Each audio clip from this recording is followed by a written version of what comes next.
Hello everyone, welcome back to another new video. Today I will be showing you another brilliant chess puzzle where white can win with a seemingly unthinkable move. In the following position, white is up a rook, but black has two connected passed pawns on the third rank, which cannot be stopped by a rook alone. Since white's second rook is trapped and under attack, the most logical move would be to play rook takes rook check, and after king takes rook, white can force black's king into the corner with rook to f1 check. After king to g8, king to e7 would allow black to play pawn to h6, giving black's king an escape square on h7, and white would be forced to give perpetual check. That being said, white can try the move pawn to h6 to freeze black's h-pawn and trap black's king on the back rank, which looks very strong, but after pawn takes h6 king to e7, black can still play pawn to h5, and after rook to g1 check king to h8 king to f7 black can make room for his king just in time with pawn to h6.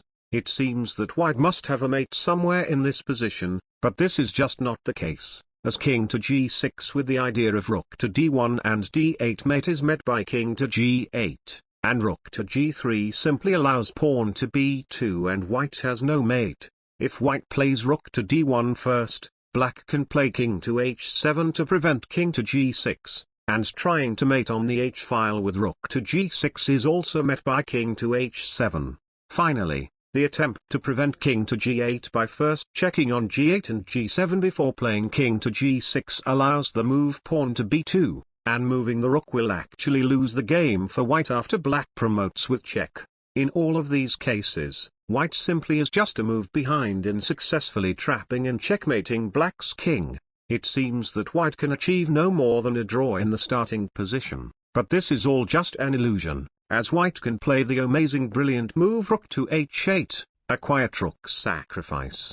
If black tries to create an escape for the king with pawn to g6, white can win black's rook with rook to e7 check, and white will easily be able to stop black's passed pawns with the two rooks.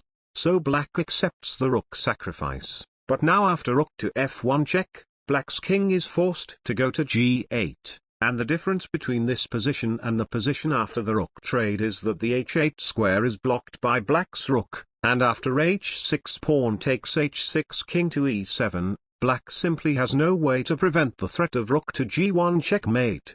As a final note, if black tries to promote his pawns instead of taking on h6, white can play king to e7 or e8, and against all moves except for pawn takes h6, which white would again play rook to g1 mate, white can play rook to f8 checkmate. If you want to see more brilliant chess puzzles, be sure to like and subscribe for more.